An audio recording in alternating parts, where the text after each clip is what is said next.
50, 45. There goes Davis. Oh, my God. Davis is going to run it all the way back. Auburn's going to win the football game. Auburn's going to win the football game. He ran the missed field goal back. He ran it back 109 yards. They're not going to keep him off the field tonight. Holy cow. Oh, my God. Auburn wins. Auburn has won the Iron Bowl. Auburn has won the Iron Bowl in the most unbelievable fashion you will ever see. Oh, welcome in everyone to a brand new edition of the Dream Wager, episode 354. Today is January the 3rd, 2023. As always, I'm your host, D-Rock, and joining me is our NBA guru, my partner in crime, Elvis Acosta. E, how you doing today, kid? I'm doing good. I'm feeling good, live on this lovely Wednesday, after a crazy weekend, Dale. Let's talk about it. Yeah, it was crazy. We had the college football playoff going on, and holy shit. We'll recap that. We'll preview the national championship, Washington and Michigan. We got some NFL power rankings going into week 18. We got two more power rankings this week, and next week will be our final power ranking until after the Super Bowl. And then we got a big slate. No more Thursday night football, so no plays for Thursday night tomorrow. I know. We ended it on a strong note, Jets getting blown out. But we got a 12-game NBA slate on the hardwood today. I have a couple plays, and so does Elvis. But, E, let's start with the game we saw on Monday night, New Year's Day. Alabama loses at the Rose Bowl to Michigan 27-20 in overtime. To be honest, I know they won the game, but Alabama did not play well at all for the first three quarters. I thought both quarters, Jalen Milroe looked awful. I mean, he did not look good. I think the time maybe didn't really help him at all. I know if you look at the box score, you'll be like, oh, J.J. McCarthy, 17 for 27, 3 touchdowns, over 200 yards. There were some of he almost threw a pick on the first play. I don't know if he played all that well. Out of the four quarterbacks in the playoffs, you could tell J.J. McCarthy was the worst one out of the four. And that's no disrespect. They're all really good quarterbacks, but I just didn't think there was a lot to see from J.J. McCarthy, if I'm being honest. I thought Michigan looked good up front. It pains me to say this, but they were winning the line of attack. They were winning at the trenches, exactly. And they got stops when they needed to. I thought Blake Corum, the running back, he had a really good game, 19 carries for 83 yards. He got that touchdown late into overtime. And I honestly I thought Nick Saban outcoached Jim Harbaugh, if I'm being honest, because this was one of the worst teams Alabama has had. And for them to be in the game the whole time, besides the first three quarters was kind of awful. The fourth quarter is when they kind of took the lead and everything. And then, in overtime on second and goal, then on third and goal, they had a pass play, got something. And then on fourth down to win the game, you do a quarterback sneak. I mean, very head-scratching decisions, I thought, from Alabama, but we'll start there. What did you make of the game, and did it live up to the hype? The game itself was an amazing game. Let's just start in the first quarter, first half. Like you said, first play of the possession of the game, basically threw an interception. I understand the guy was ruled out of bounds, came back in, I understand all that. But Michigan came out sloppy. They kind of came. John Harbaugh said before the game, we're prepared. Michigan was not prepared for this game. We saw the mishaps with the special teams. Kicker missed the kick, mishandling of the snap. The punter with the two drops. They had a swap kick returners. Defensively, this is a much defensive matchup that I expected. Michigan's front. How many sacks did they have? Hold on, real quick. I'm gonna say at least 8. I don't know the exact number, but I saw over 8. 6. They had 6 sacks. Felt like 30, especially in the first half. Milroe in this passing game never got it going. If you told me coming in on Saturday's EP, you would have told me, he's only going to have 116 passing. I said Michigan's going to win by 30. Yeah. We expected Alabama's, what we said before the show, we was like, we don't think Michigan's offense could keep up with Alabama's offense. The defense is going to be a great matchup, but we just think Alabama has a little more firepower. That was just complete nonsense. Alabama never had any firepower at all. It seems like they never got the passing game going. you got to give, like you said, I agree with you a little bit, Dill, that Nick Saban outcoached just because he was basically handicapped. He was out there without a passing game. They ran the ball 172. You know, to me, at the end of the day, they played well enough to win the game. But at the end of the day, when you don't have a passing attack, let's just go right to the overtime. Dill, it's 4th and goal, and your best option is a QB draw. Yeah. It was head scratching. That right there is a fireable offense. That's nothing to do with Milroe. You just got to put your team either better position or be more prepared.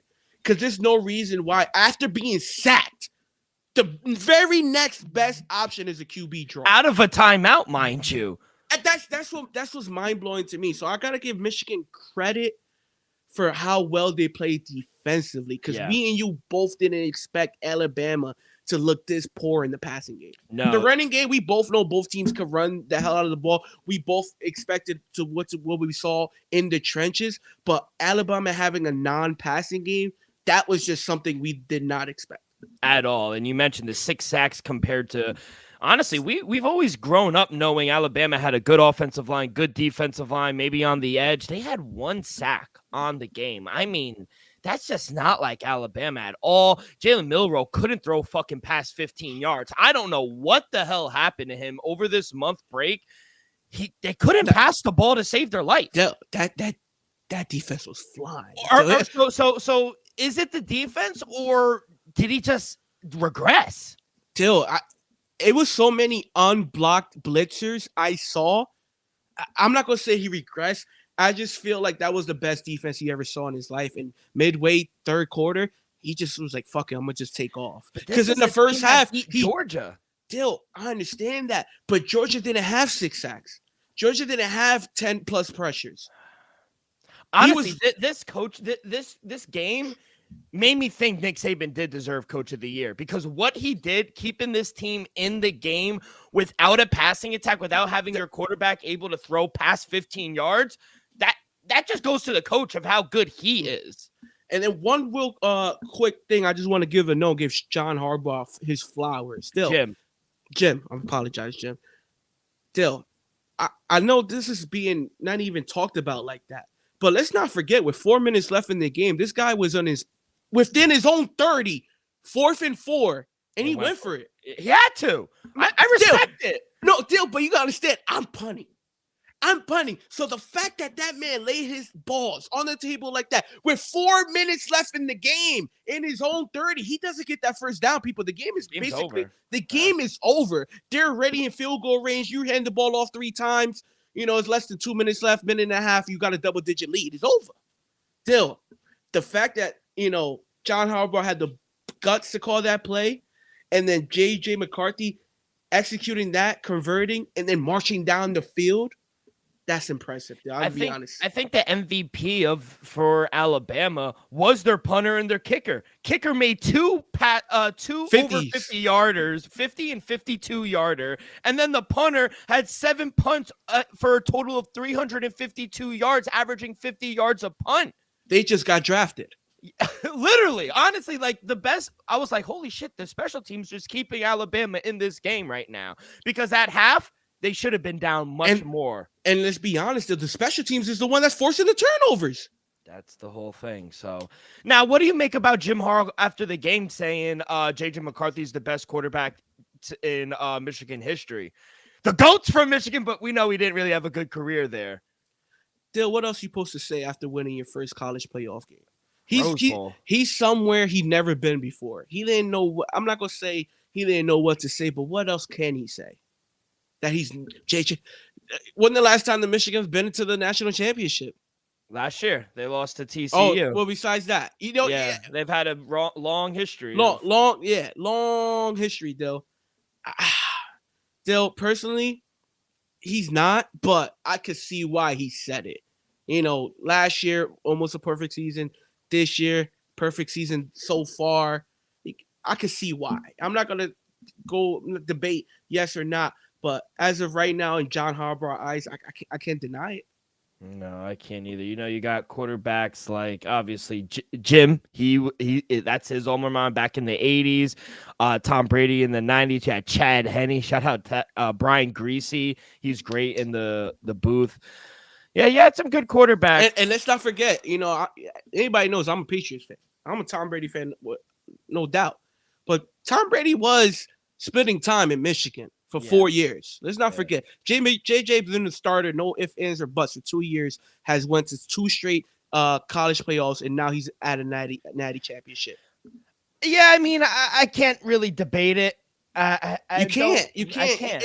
As of right now, he's not wrong. Especially if he goes and wins. He's not the most talented quarterback. He's not the best. He doesn't have the highest ceiling out of any quarterback that ever came out of Michigan. But could we honestly say he might be the greatest winner in Michigan history? If he goes and wins on Monday, exactly. But yeah, no, big win for Michigan. By the way, I love the Rose Bowl. I mean, the scenes over there at Pasadena were beautiful. It was still sunny. Yeah, going to a Rose Bowl is definitely on the bucket list. Oh my God, it was beautiful.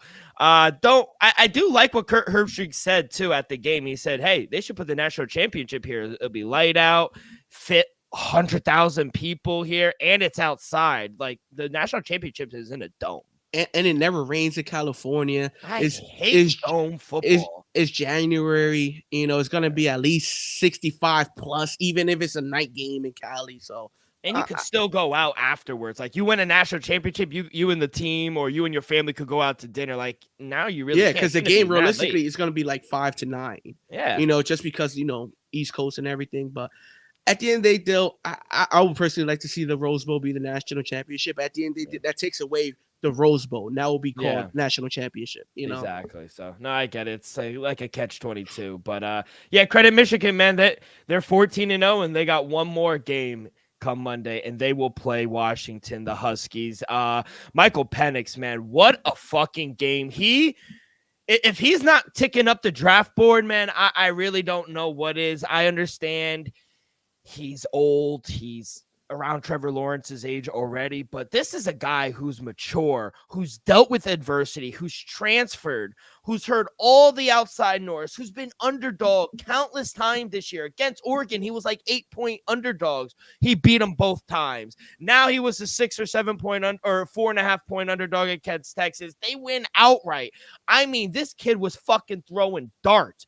If he's not a late first round draft pick, I mean, someone has to take a chance on Michael Penix because by far he looked like the best quarterback of the weekend or Monday. Quinn Ewers did not look good, I thought. Yeah, he threw for a bunch of yards, but QBR was only 72. Michael Penix was out there throwing seeds. And to be honest, I thought there was a couple opportunities. Washington could have had a blew him out. I thought they could have put up at least 45, 50 points on this Longhorn team.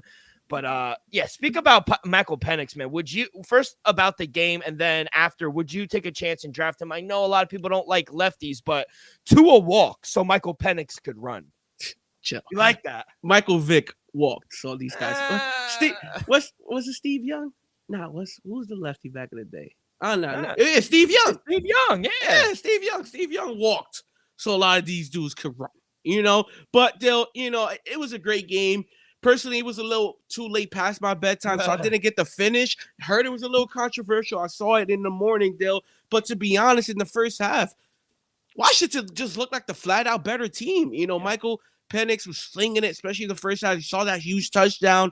Texas came out a little struggleish, but in the second half, they picked it up, Dill. But at the end of the day, Washington was just a flat-out better team. I understand it was a little controversial late. Texas, last second heave at the end zone, but still, I think Washington, the committee, once again got it right this year, unlike last year. I understand they took a lot of heat, keeping FSU out of it and whatnot. But at the end of the day, we saw 2 great games that came down to the final possession. What more could you ask for? Yeah. And then what you said with Michael Penix, still, me personally, I'm not a fan as a lefty, but if he performed on one of the biggest stages, in the college playoff.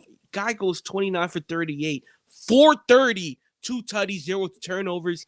You got to note that. you got to at least note it. If I'm picking top 10, you got to be like, we could use some of that.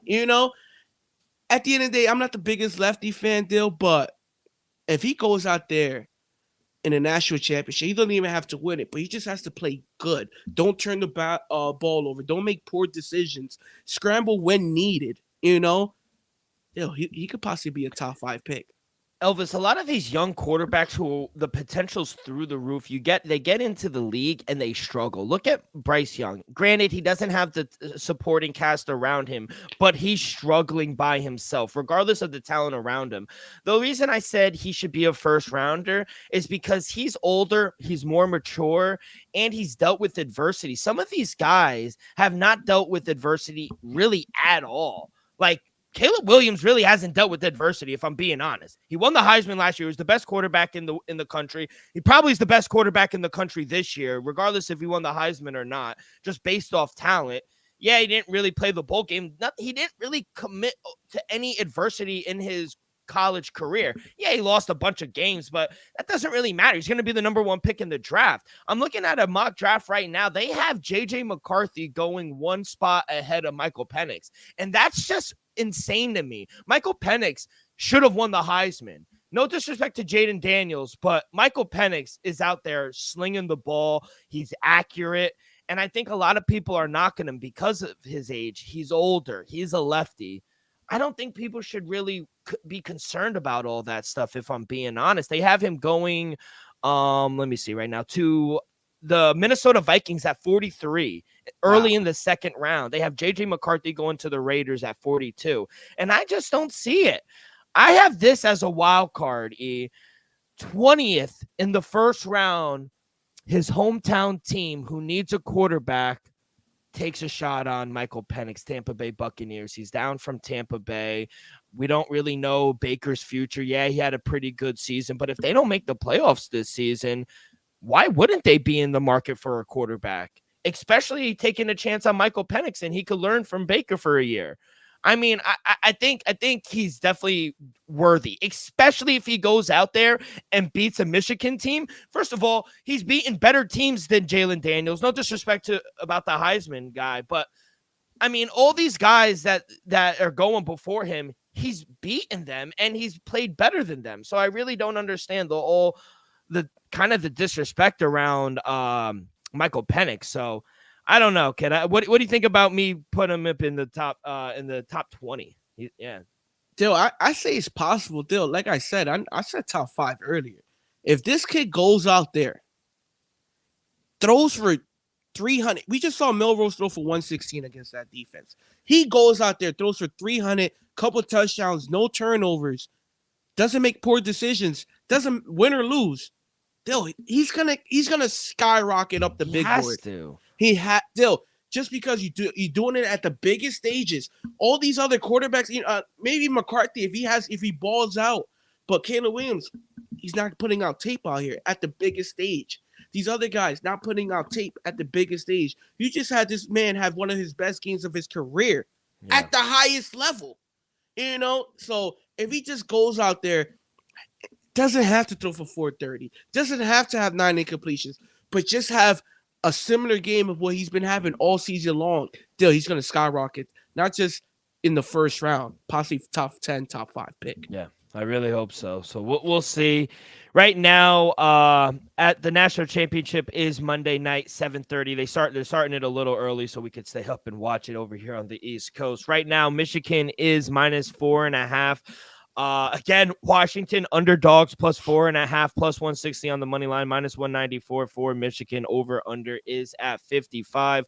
We're gonna give our official plays on Sunday's show after we recap week 18. But any preview or any quick leans, because honestly, kid, I just don't understand how they keep making this team an underdog. Michael Penix almost threw for 500 yards on this team. I got to take the 4.5. I don't know if I'll get there with the money line because they usually win outright. They're undefeated this season. I think it's going to come down to this Washington receiving core, especially Rome DeZune. He had 6 catches, 125 yards. Jelane Pork, 5 catches, 122 yards. They have legit NFL receivers on this team, especially with Michael Penix Jr. I think it's going to come down to that passing attack against Michigan's defense. And Washington, can they stop Blake Corum? We'll see. I'm not worried about J.J. McCarthy throwing around this defense. I'm worried about the run attack. Can they stop it? Because Texas ran all over Washington for 180 yards. So we'll see. I think it's going to come down to that. It's going to be a chess match. Should be a really good game. But right now, kid, I'm leaning plus 4.5. Dale, personally, I just feel like the defense of Michigan is going to put that pressure on them. Can he react strong? I hope so. Personally, Dale, I'm going to lean the under. As of right now, I'm looking at under 55.5, Dale. That's a ton of points. Unless they go to overtime and, they start scoring, Dale, I just don't see, Michigan putting up 30+. And maybe Washington could get there, Dale, but I don't see Michigan putting up, ton of points. And I don't see Washington, to be honest, putting up a ton of points against that defense either. Yeah, it should be a really nip and tuck game. I don't expect a lot of points. It should be very interesting, but we will see. We'll have our official plays, like I said, on Sunday's EP. But Elvis, let's go to the NFL. Let's transition over to there. Before we get into our Week 18 power rankings, some news. Adam Schefter reported Blaine Gabbert will start. Jeff Driscoll will start. A bunch of quarterbacks. Backup quarterbacks will start. Carson Wentz. Ooh, I didn't even know he was on an NFL roster. If I'm being honest, I did not know that. You didn't know that he was on the Rams. He got signed to the Rams when this dude got hurt. Stetson Bennett, or no, Stetson Bennett went away for personal matters and has never coming back. Has never came back. Yeah. So Stafford got hurt. Bennett got him.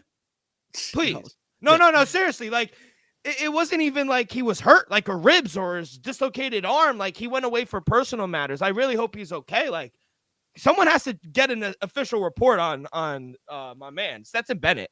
Like I thought he was the backup, and then when they said Carson Wentz, I said, "Holy shit, he got a job." Yeah, Carson Wentz been there since I think week 9. Dale, not for nothing. Yeah, Nick he's Mullins a legend. Going to start. Trevor Siemian, Easton Stick, Tyrod Taylor, Sam Howell, Mason Rudolph, Jarrett Stidham, Tyler Huntley, and then Adam Schefter just tweeted, in addition, Matthew Stafford is sitting out, Karen Williams is out, Cooper Kupp, and Aaron Donald all out against the 49ers. So be careful Week 18 when we make our picks on Saturday. A lot of the playoff teams are going to be sitting players. They have nothing to play for at this point. So just to be on the lookout, it doesn't surprise you, right? Nah, Dill, one thing I'll say, Dill, Mullins was a must start for the Minnesota Vikings because O'Connell, if you left Hall out there, Jaron Hall, if you let that man start another game, that's a fireable offense. I would have fired you 14 minutes, 45 seconds left in the game. In the first quarter, like the game just started. Kickoff. He walks on the field, snaps the ball, you're fired. I don't like Jason Garrett, and I don't think he really does that good of a job on the desk, if I'm being honest. But Sunday Night Football. No, I'm just being honest. Yo, I'm a hard critic. Jason Garrett. I'll say this. He's better in the booth than on the field. That's all I'll say. But he made a great point at halftime. He said, I don't know how you could sit there and watch the first half and not make a move to Nick Mullins. Yeah, I understand he threw 4 interceptions, but he was moving the ball. You were scoring points. He moves the ball. Yeah, he's going to turn it over. Like Joe Flacco.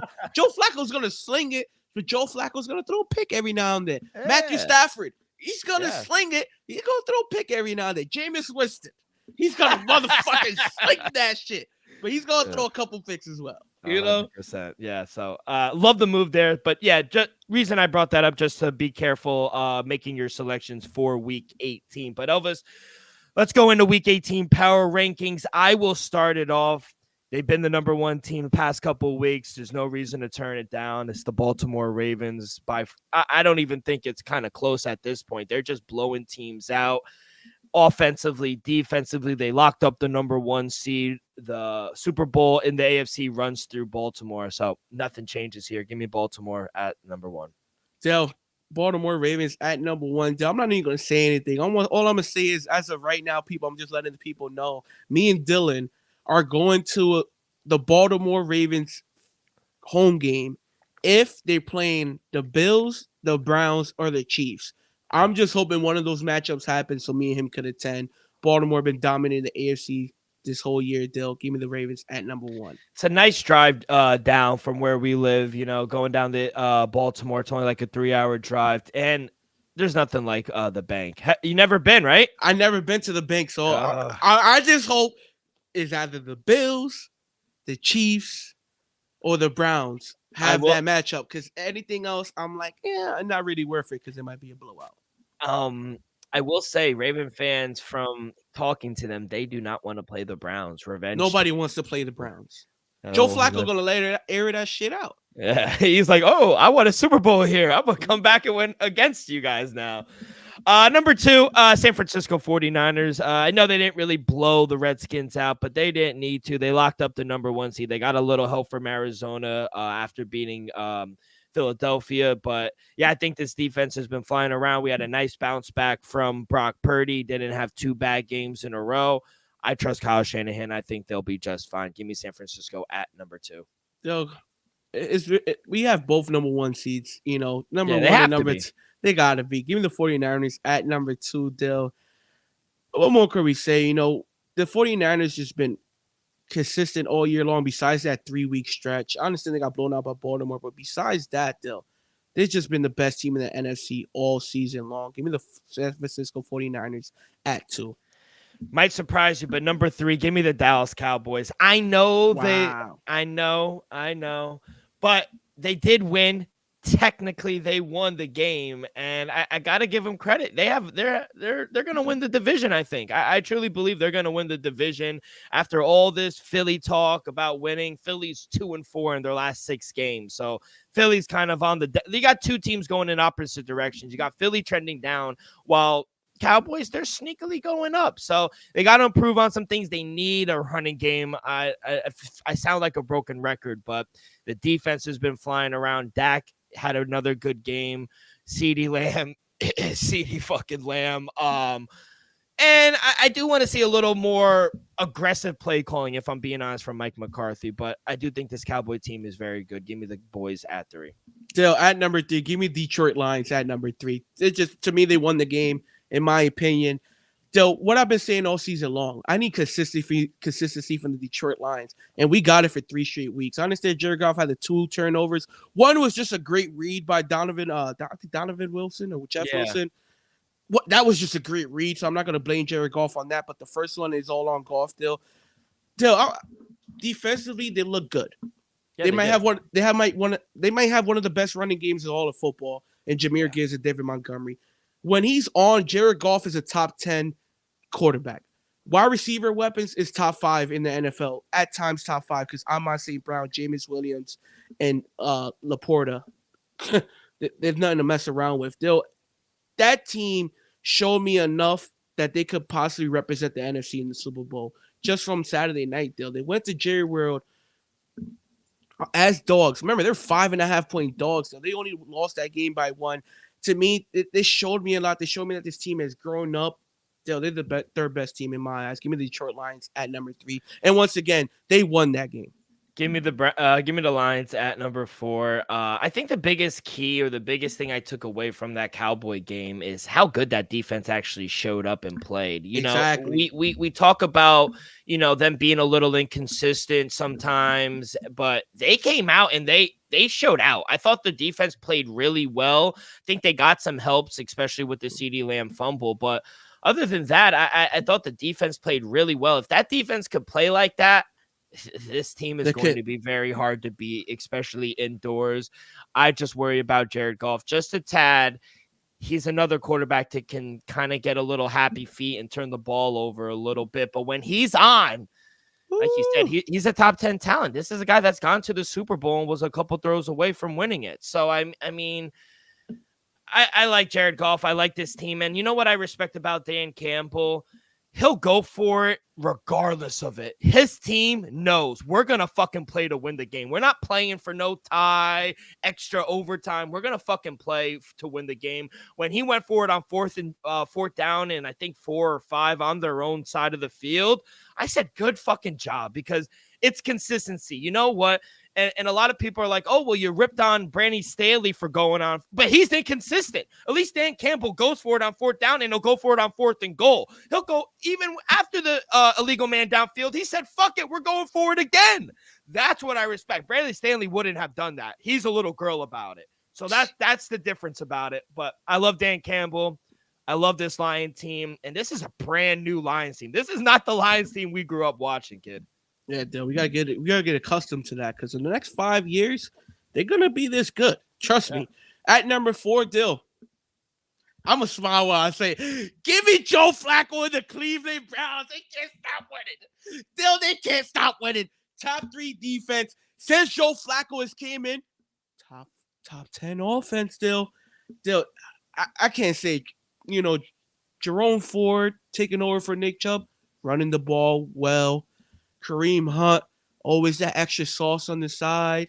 Still, Amari Cooper, when healthy, shows you he's a top 10 wide receiver.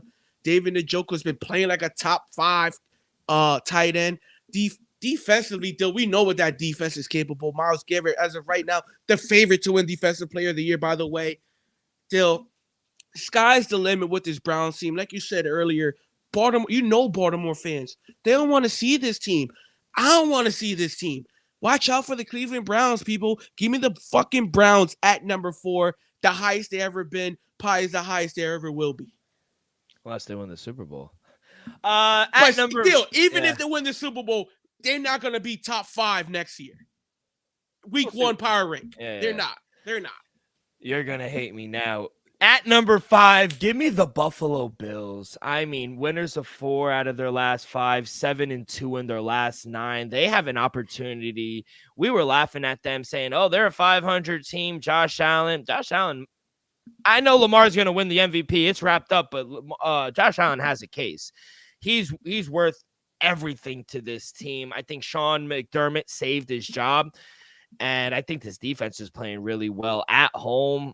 I think they're going to beat the Dolphins as well. They're going to be a 2 seed, and they're going to wind up getting a home playoff game. Just a few weeks back, we were talking about this team's done. Josh Allen needs to clean the turnovers over, clean it up. Now look at them. 4 out of their last 5, and to be honest, they should have won that Philadelphia Eagle game. They should have won 5 in a row. So I think this is a scare. Like the Browns, like you don't want to play the Browns. You do not want to play the Bills in this offense right now. And they have a running attack. So give me the Bills at number 5. At number 5, give me the Dallas Cowboys. At the end of the day, CeeDee Lamb put up an historic day. The defense is going to make plays. The defense is still pretty good, top 10. Not as top 5 as we saw the first couple of weeks of the season. Dak Prescott, he was in the MVP conversation as well. He's been playing great, Dill. But what we've been echoing for the past couple of weeks, Dill. My main concern with this team is the running game. Once again, I'm gonna say it again. Mike McCarthy, you flat out lied to the American people. Well, not American people, to the Dallas Cowboys fans. You said we getting rid of what's the DC OC name? Kellen Moore. We getting rid of Kellen Moore because we're gonna focus on running the ball more. Y'all can't run the lick. That's my biggest concern with the Dallas Cowboys. Though, if they had the ability to run the ball down your throat, this team will be very, very dangerous with the weapon. With CD on the outside and the capability of running the ball, you hit that play action, he's going to be wide open every time. I'm telling you right now. So, Dill, give me the Cowboys at number 5. If they had a running game, they would have been higher. I think I put this team a little higher than most, but give me the Dolphins at number 6. I know they got blown out. I know they're dealing with a lot of injuries. Bradley Chubb going down hurts. A lot. I don't know about a lot, but it hurts. The defense. Xavier Howard out. Yeah. Foot. I still think this offense is tough to compete with when it's on. Like when they're putting up and they're running track with Jalen Waddle and Tyreek Hill. I think this is a tough team to play against when Raheem Mostert is healthy. You got a Kane, Tua, if he's not turning the ball over. I just think offensively, this team, I know I always say it, I just like this offense. I think, especially under Mike McDaniel, I think this is a top 5 offense when healthy and they have everyone. Oh, by the way, we got to pray for Tyreek Hill. His house went on fire today. He good. Everybody made it out the house. He left practice. Everybody's good. Nobody was hurt. But the house. The house. Fuck, he's a millionaire. He's a I millionaire. know, He'll be but all right. He got still, insurance. He a goofy if yeah, he don't. He'll be all right. As yeah. long as everybody's good, the dogs are out, the mom and kids are out. That's all that matters. He a millionaire. Doesn't be he all right. have multiple baby mamas? He got like 8. Yeah. Yeah. Wow. Shout out him. Wow. Yeah. Shout So, out him. Dolphins. I don't that's feel it. bad for nobody that has 8 baby mamas, though. Especially Still, when you're a multimillionaire. multi-millionaire. Still, shout out Tyreek, though. You that dog, bro. Number 6, still. I had to put him up there. I'm still not in love with the offense, though, but give me the Kansas City Chiefs at number 6. They have a great defense, though, to be honest. This is the best defense Patrick Mahomes has ever been involved in. Still, could I honestly say this is the best running game Patrick Mahomes has ever had. Isaiah Pacheco has just been running the ball. Andy Reid has been designing great runs still. My only concern with this team is come playoff time, are y'all going to stop dropping the ball? Is Travis Kelce's going to be Travis Kelce, or are you just going to have 1 catch, 2 catches for 16 yards? You know, I need to see a vintage game from Travis Kelce. I need to see a wide receiver other than Rashid Rice step up and have himself a game, Dill. Other than that, Patrick Mahomes been playing great. Running game been playing great. Defense been fucking great. It's just, Dill, who's going to step up come playoff time in the offense? We saw Kadarius Toney make plays last season. Hey, if he could do it again this postseason, we'll see. But somebody's going to have to make those plays. I'm just curious who's going to be. Give me the Chiefs at number 6. At number 7 for me, give me the Cleveland Browns. You know, love what they're doing. They just blew out the Jets. No surprise there. But this team, man, clinch a playoff spot. Kevin Stefanski is the coach of the year, in my opinion. What he's done with all of the injuries that went on in this team should not go understated. I think they go out on the road this week and beat Cincinnati. I know they're 7-point underdogs because they are sitting people, but I still think they could go out and win. If I'm being honest here, this defense is ridiculous, and this is a tough team to play against. And like I said, even the number one seed in division, they really don't want to see the Browns right now. So Joe Flacco, he's kind of really elevated and brought kind of a swagger to this offense, if I'm being honest, because this offense wasn't really moving the ball like that. It's kind of really helped out David Njoku, helped out Amari Cooper. Shit, if Joe Flacco was there since the start of the year, Amari Cooper could be Offensive Player of the Year, the way he was going. But no, I love this team. I love the coach, Kevin Stefanski, Joe Flacco. He brings like this leadership to this team, and he's a proven winner. He's a Super Bowl MVP.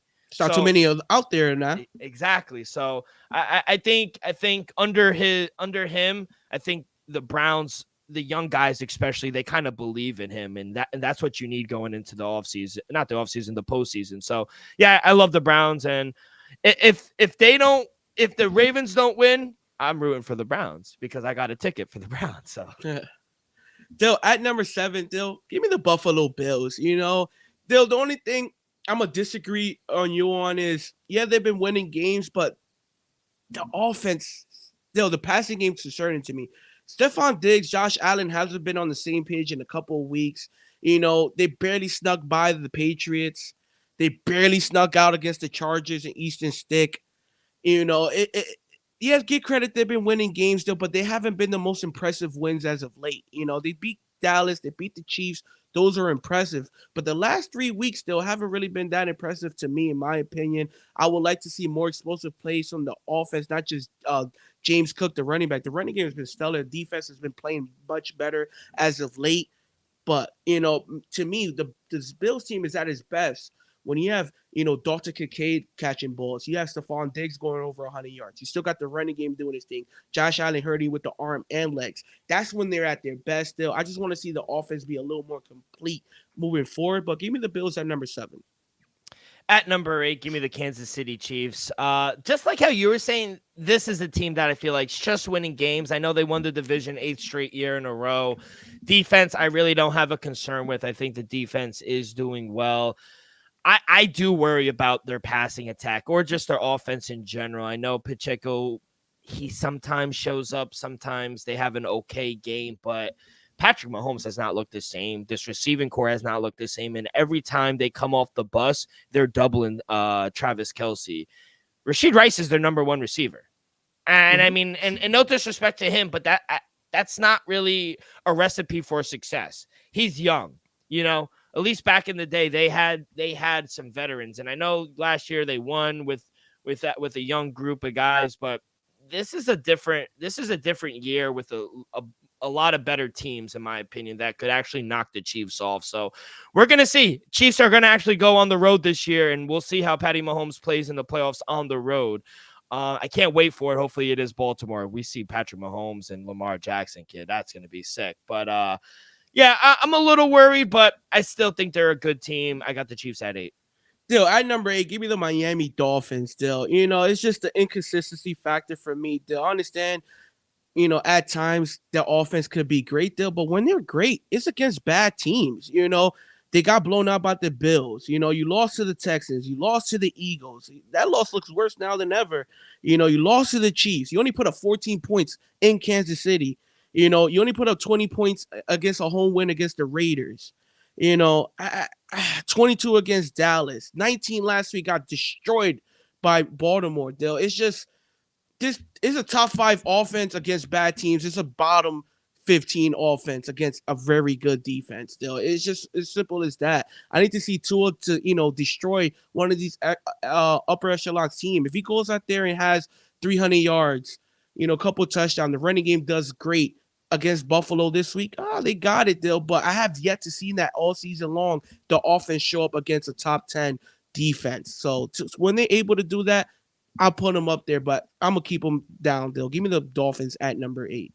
All right. At number 9 for me. And if I'm being honest, between me and you, kid, if they weren't clinched in the playoffs, they probably, the way they've been playing, they wouldn't be in the top 10. Give me the Eagles at number 9. Wow.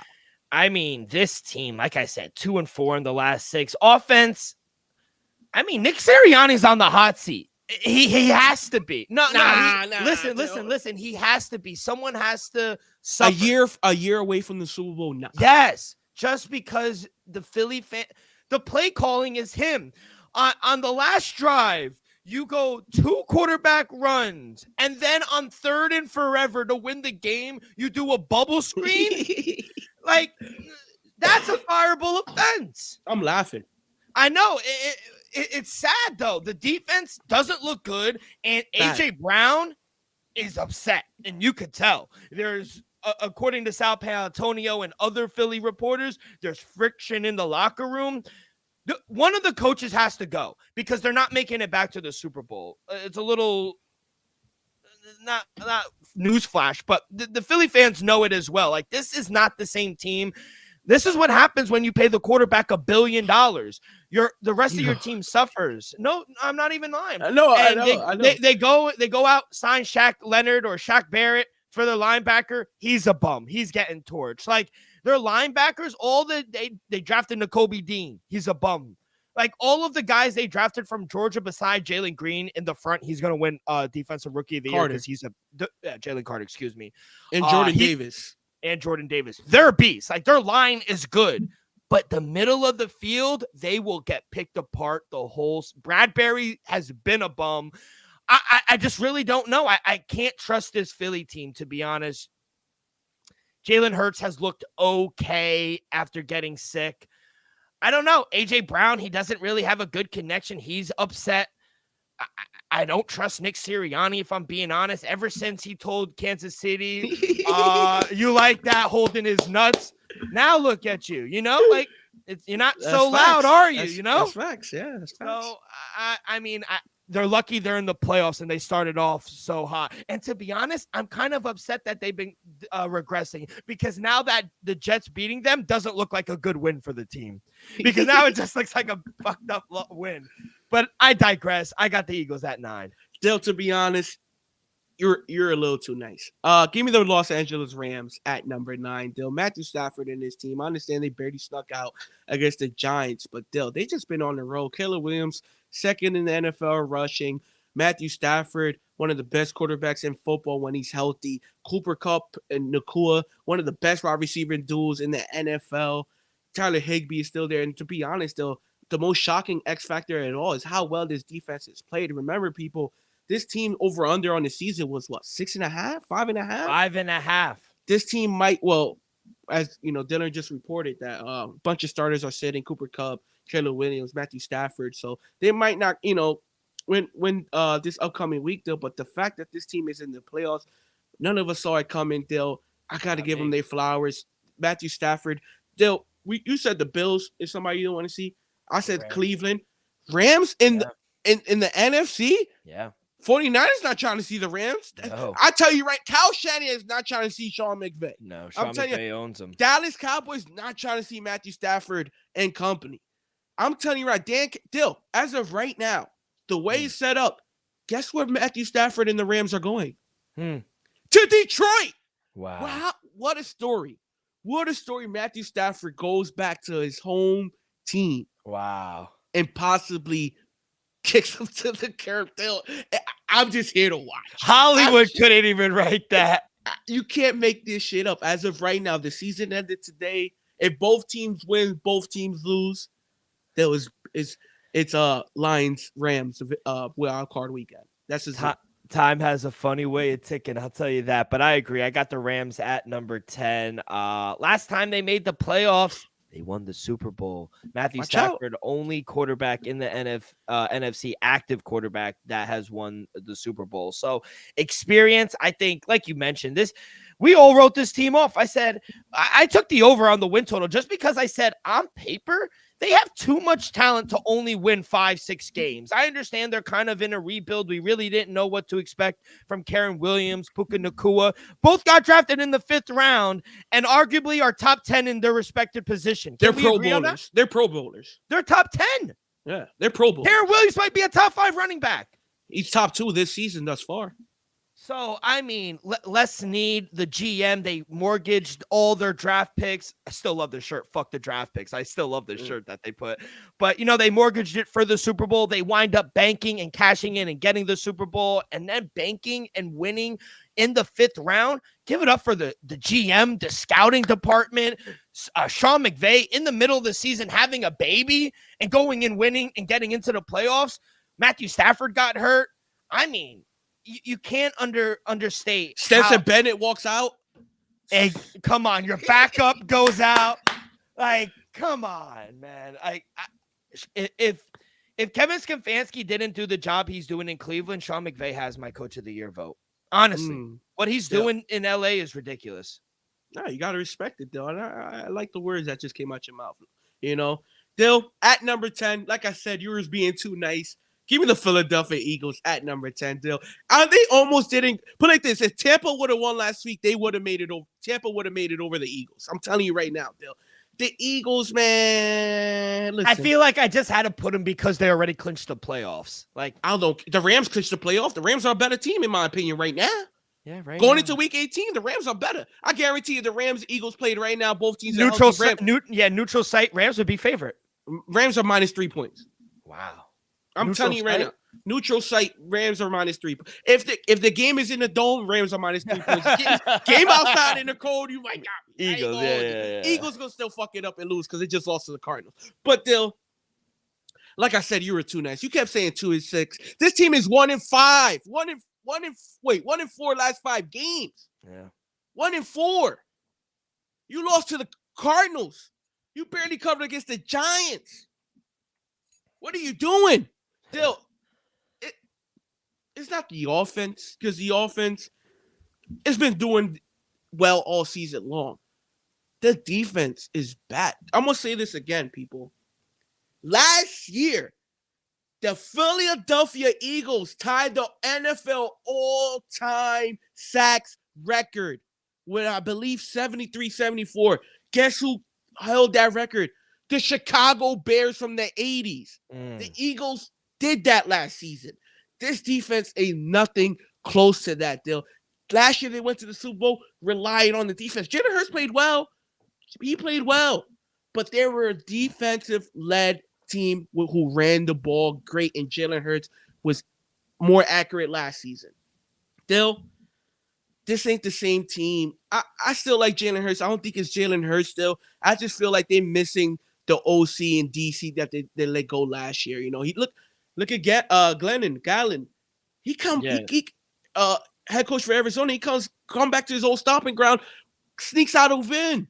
Dill, you're not gonna tell me if he wasn't the OC calling plays, the Philadelphia's not winning that game. If he was still the OC.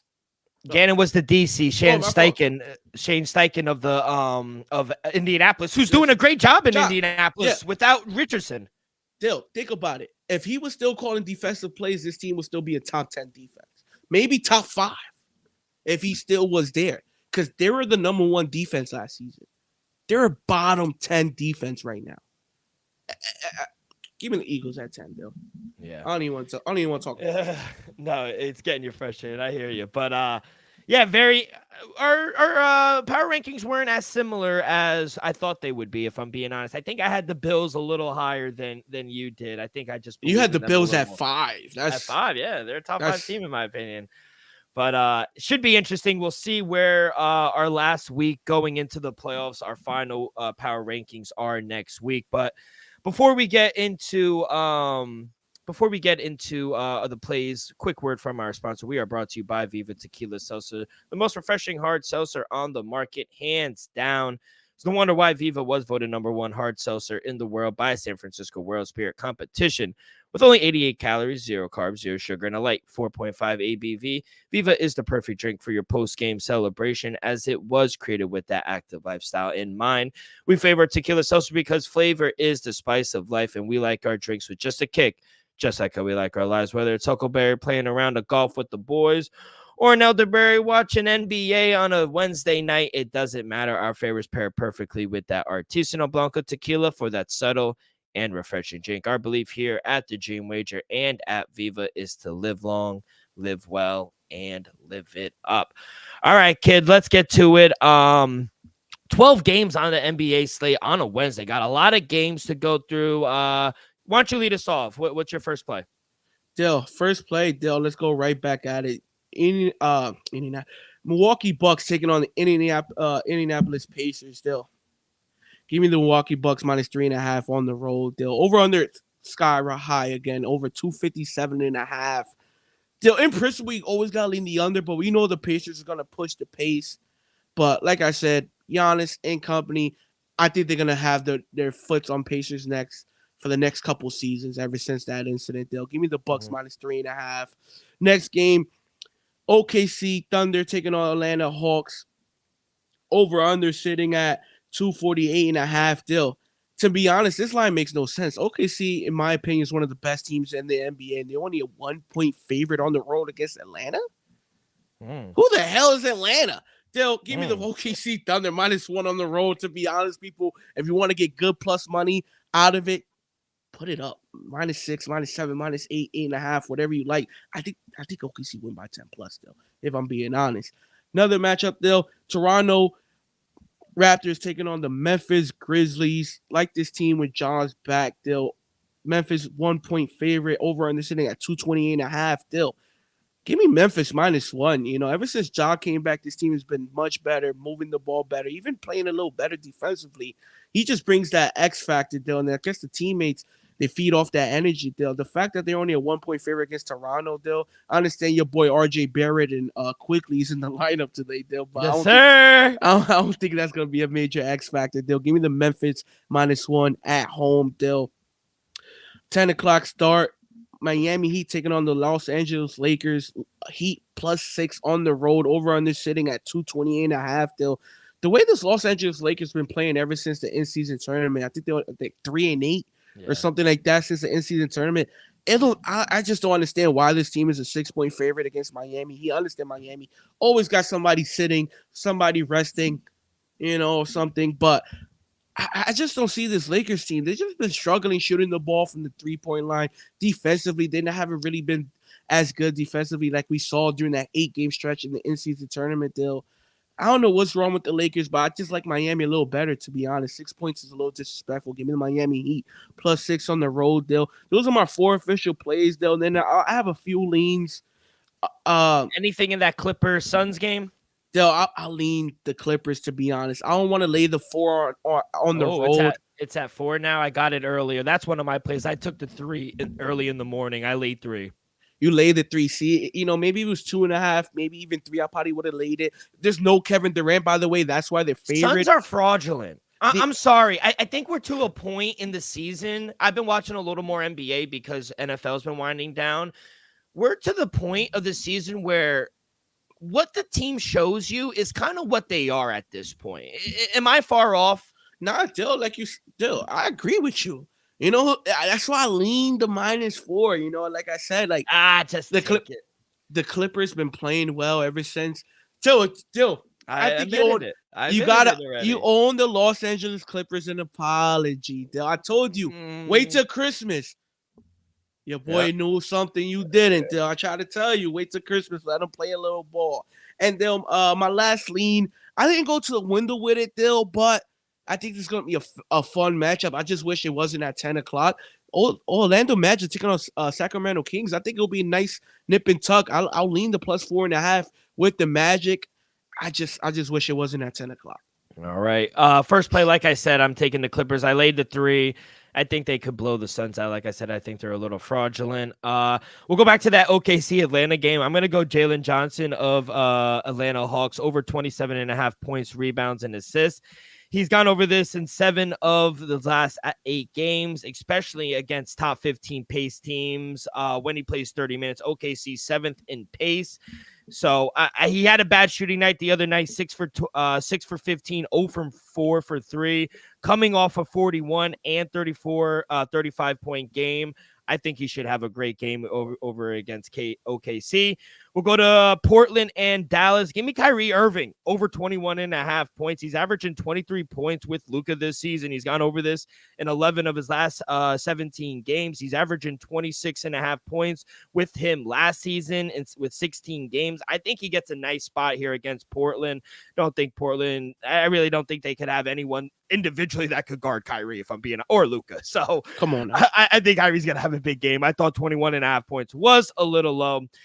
And give me my boy, newly acquired OG Anunoby over 14.5 points. It's up to 15 now. I still like it. I just think this is a great spot for OG. He's a perimeter shooter, loves to spot up and score. He's been moving without the ball. And against a Chicago Bulls team that's not good, I think they're a dysfunctional team. We're -9 against them right now. I think OG has a really big game. He had 16 in his first game, or 17 against Minnesota in a really bad matchup. I think he could have a better game here against a worse team. So give me OG Anunoby over 14.5 points. Kyrie Irving over 21.5 points. Jalen Johnson over 27.5 points, rebounds, and assists. And I'll lay the 3 in the late night with the Los Angeles Clippers. Anything else before we get up out of here, kid? Nah, Dill, that's all, Dill. Let's just have a great night betting-wise, because we both going to be at it, Dill. And let's just get ready for Saturday's show. It's going to be a huge one. Week 18. Yep.